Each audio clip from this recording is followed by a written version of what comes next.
भागलपुर में पुलिस ने छिनतई मामले में 2 बदमाशों को गिरफ्तार किया है। गिरफ्तार बदमाश की पहचान मोहम्मद इम्तियाज उर्फ सिरफुट्टा और मोहम्मद तबरेज के रूप में हुई है। सिटी एसपी अमित रंजन ने प्रेस वार्ता कर इसकी पुष्टि की। सिटी एसपी अमित रंजन ने बताया कि ततारपुर थाना क्षेत्र के लालकोठी मोहल्ले में बाइक सवार बदमाशों ने एक महिला से सोने की चेन छीन ली थी। मामले में एफआईआर दर्ज होने के उपरांत अनुसंधान शुरू किया गया। सीसीटीवी फुटेज के आधार पर 2 लोगों की पहचान की गई थी। पुलिस ने मुस्लिम हाई स्कूल के पास से दोनों को बाइक के साथ गिरफ्तार कर लिया। पुलिस की पूछताछ में मोहम्मद इम्तियाज ने बताया कि अपने सहयोगी के साथ घटना को अंजाम दिया था। सोने की चेन को मोहम्मद तबरेज के पास बेचा था। मोहम्मद इम्तियाज और मोहम्मद तबरेज का क्रिमिनल रिकॉर्ड भी रहा है। शहर में इस तरह की घटना को रोकने के लिए पुलिस लगातार अभियान चला रही है। सीसीटीवी से पहचान हुआ कि बजाज डिस्कवर बाइक पे 2 अपराध कर्मी सवार हैं। उनकी पहचान की गई। एक का नाम मोहम्मद इम्तियाज था, उसको फिर गिरफ्तारी किया गया 18/11/23 को मुस्लिम हाई स्कूल से। उससे पूछताछ की गई तो उसने बताया कि वो मोहम्मद तबरेज़ नामक व्यक्ति को चेन बेचा है। फिर हम लोग ने उसकी छापेमारी की और उसको भी पकड़ा गया। तो मोहम्मद इम्तियाज़ जो है वो मुजाहिदपुर और हबीबपुर थाना में इसके ऊपर लूट और डकैती का केस था पहले से। और जोगसर थाना में भी एक चेन स्नैचिंग हुई थी। उसके वादी ने भी पहचान की कि इसी ने उनकी भी चेन छीनी है। तो कुल मिला के 4 केसों का अभियुक्त था ये मोहम्मद इम्तियाज़। और इसके साथ जो जिसने चेन खरीदी थी मोहम्मद तबरेज़, वो भी गिरफ्तार हुआ है।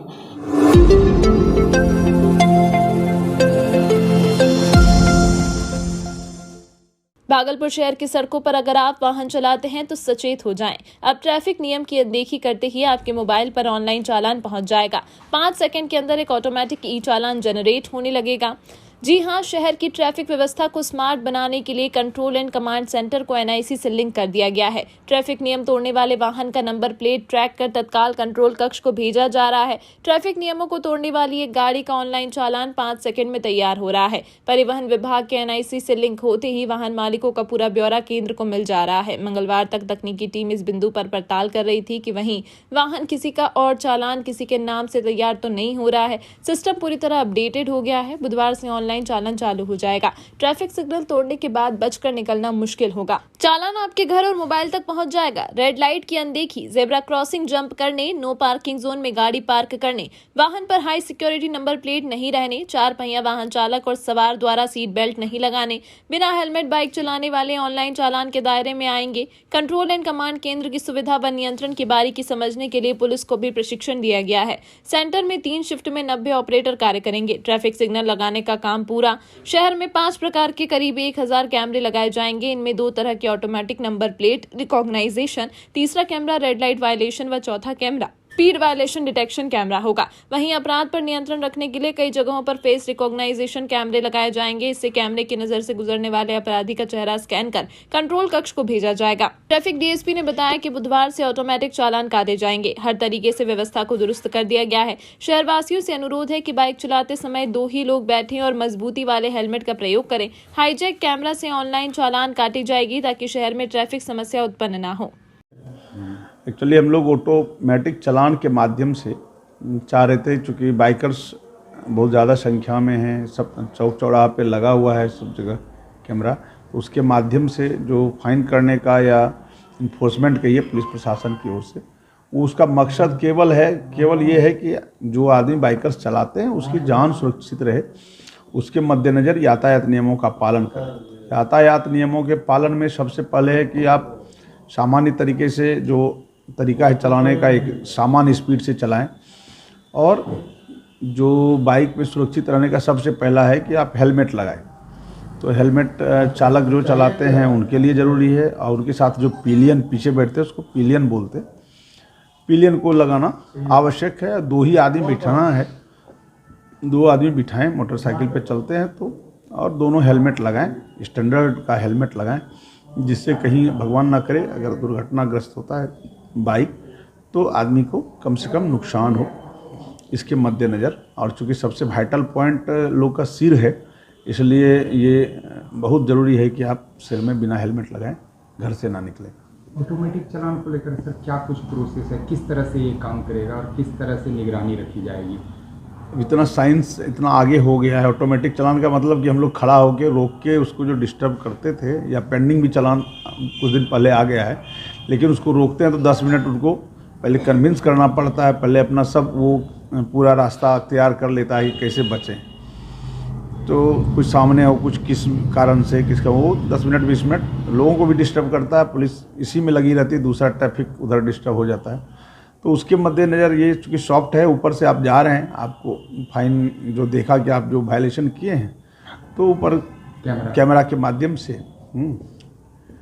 तो NPR कैमरा है, RLBD है, दोनों कैमरा के सहयोग से ये है फिक्स करना वायलेशन प्रूफ के साथ कि आप क्या वायलेट किए हैं।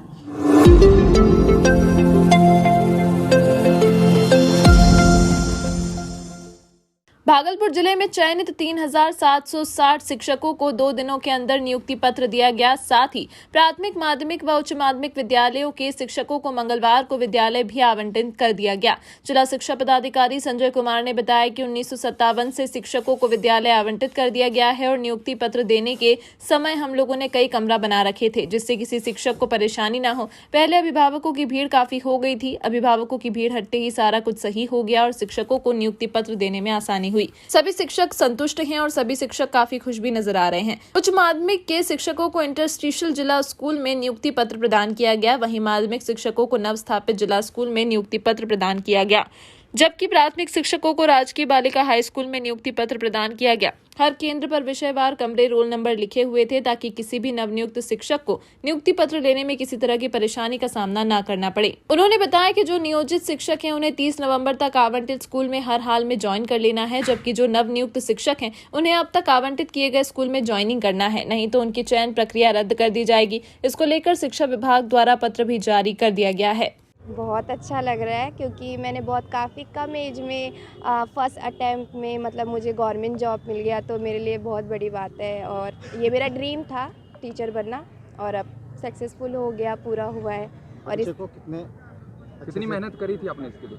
इसके लिए मैंने मैं KVS की तैयारी कर रही थी, तो कहीं ना कहीं KVS की तैयारी के साथ साथ ये वाली तैयारी भी मेरी हो गई थी, तो इसकी वजह से मेरा BPSC क्लियर हो गया, बट मेरा KVS नहीं हो पाया, उसमें कट ऑफ थोड़ी हाई चली गई थी। कैसे बच्चों को अब शिक्षा देंगे? मैं तो अपनी तरफ से बेस्ट दूंगी, क्योंकि अभी मैं ट्रेनिंग के दौरान भी जो मैं गई थी बच्चों को पढ़ाने, तो काफ़ी बच्चे मेरे साथ इन्वॉल्व थे, तो मुझे लगता है कि मेरे अंदर क्वालिटी है टीचर वाली। बच्चों को बेस्ट देंगे। हाँ, बच्चे मेरे साथ जल्दी घुल मिल जाते हैं। जहाँ तक व्यवस्था की बात है तो आप हमारे यहाँ से नवस्थापित जिला स्कूल जहाँ पर मैं नियुक्ति पत्र बांट रहा हूँ, आप कमरा में ऐसे के घूम करके देख सकते हैं। हमारी व्यवस्था पूर्णतः संतुलित है, भीड़ एकदम ही नहीं रही। अब प्रारंभ में चूँकि गार्जियन ज़्यादा आ गए थे, इस वजह से भीड़ें थी। गार्जियन को हम लोगों ने एंट्री करने नहीं दिया, कैंडिडेट केवल आए। अपॉइंटमेंट लेटर है से कि हम लोगों ने अब तक ऐसे 60% से ज़्यादा वितरित कर दिया है।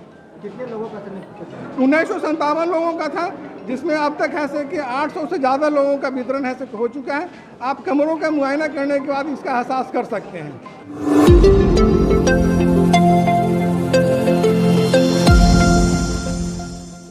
भागलपुर मालदा डिवीजन के तहत क्यूल, भागलपुर, जमालपुर रेलवे स्टेशन, काज स्टेशन के विकास को लेकर मालदा डिवीजन के GM AP द्विवेदी, DRM विकास कुमार चौबे ने निरीक्षण किया। वहीं भागलपुर पहुंचे मालदा डिवीजन के GM और DRM ने भागलपुर स्टेशन के कई विभागों का निरीक्षण किया। यात्रियों की मूलभूत सुविधाओं में साफ सफाई से लेकर बिजली की व्यवस्था, यात्रियों के लिए पीने के स्वच्छ पानी, कैंटीन में खाने की गुणवत्ता से लेकर शौचालय की सफाई तक का निरीक्षण किया। साथ ही 450 करोड़ रुपए की लागत से भागलपुर स्टेशन का कायाकल्प जल्द होने वाला है, इस पर भी कई बिंदुओं पर उन्होंने वार्ता की। मौके पर उनके साथ परिचालन, इंजीनियरिंग, ट्रैक्शन, सेफ्टी समेत अन्य विभागों के अधिकारी मौजूद थे। सभी से DRM ने भागलपुर क्यूल के बीच बनने वाली 3rd लाइन की प्रगति रिपोर्ट भी ली। साथ ही साथ जमालपुर में भी DRM और GM ने कई यार्ड का निरीक्षण किया। वहीं भागलपुर पहुंचने के बाद छठ पूजा पर स्पेशल ट्रेन को लेकर उन्होंने कहा कि मैं खुद छठ करता हूं, मेरे परिवार में छठ पर्व होता है, मैं छठ के महत्व को जानता हूं। मैं कई छठ पर्व के दौरान लोकल और एक्सप्रेस ट्रेनों को चलाया है। वहीं उन्होंने कहा कि यशवंतपुर में बोगी बढ़ाने की भी बात चल रही है, जल्द उसे भी पूरा किया जाएगा और हेडक्वार्टर में लखनऊ, बरौनी पर भी विचार जल्द ही किया जाएगा। राजधानी और अगरतला की बुकिंग शुरू हो गई है। यह भागलपुर शहर के लिए बड़ी खुशी की बात है। इसे अभी 1 दिन के लिए किया गया है, इसे 1 दिन को आगे भी बढ़ाया जाएगा। जो कोच ऑगमेंटेशन हुए हैं, अभी राजधानी का भी, अगरतला वाला का बहुत ज़्यादा डिमांड था, यहाँ का 1 दिन कर दिया जाए तो वो भी कर दिया। बुकिंग स्टार्ट हो गई है उसकी, तो छठ के लिए जो नंबर ऑफ ट्रिप्स और स्पेशल ट्रेन, अभी DRM साहब एक ट्रेन लेकर के यहाँ से जमालपुर के बीच में साहिब का बाका। ये तो पहली बार हुआ, ये बहुत अच्छा। हाँ, ये बहुत तो अच्छा मतलब देखिए, मैं भी छठ करता हूँ, मेरी वाइफ करती है, तो हम जानते हैं छठ की क्या महत्व है। पर हमें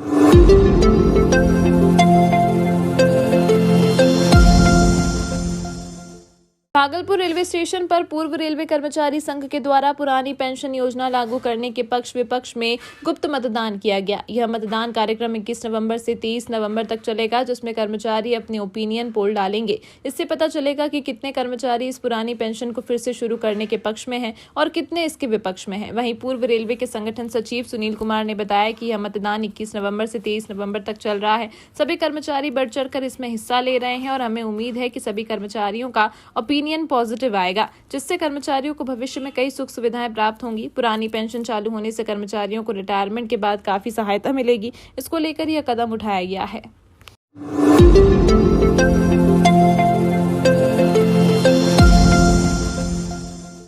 भागलपुर जिला अंतर्गत नाथनगर प्रखंड के विभिन्न छठ घाटों पर लोक आस्था व सूर्य उपासना का महापर्व छठ पूजा के तीसरे दिन सिंधिया में व्रतियों ने भगवान भास्कर को संध्याकालीन अर्घ्य अर्पण किया। इस दौरान इंटर स्तरीय बालिका उच्च विद्यालय नाथनगर में बने कृत्रिम छठ घाटों पर भारी भीड़ उमड़ी, जहां ढोल नगाड़े एवं मंगल गीतों से माहौल भक्तिमय बना रहा। अस्ताचलगामी भगवान सूर्य को अर्घ्य अर्पण कर व्रतियों ने अपने तथा अपने परिजनों की सुख शांति समृद्धि एवं आरोग्य की कामना की। उगते सूरज की पूजा तो संसार का विधान है, पर केवल और केवल भारतवासी अस्ताचलगामी सूर्य की भी आराधना करते हैं, और वो भी उगते सूर्य से पहले। अगर उदय का अस्त भौगोलिक नियम है तो अस्त का उदय प्राकृतिक और आध्यात्मिक सत्य।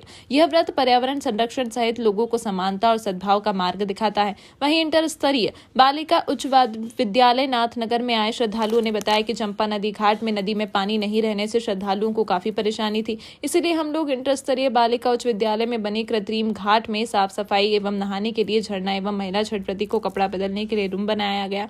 अमीर गरीब सभी माथे पर डाला लेकर एक साथ घाट पहुंचते हैं। सोमवार अल सुबह उदयमान भगवान भास्कर को अर्घ्य अर्पण के साथ ही छठ का समापन हो जाएगा। इस कार्य को करने में युवाओं का भरपूर सहयोग रहा।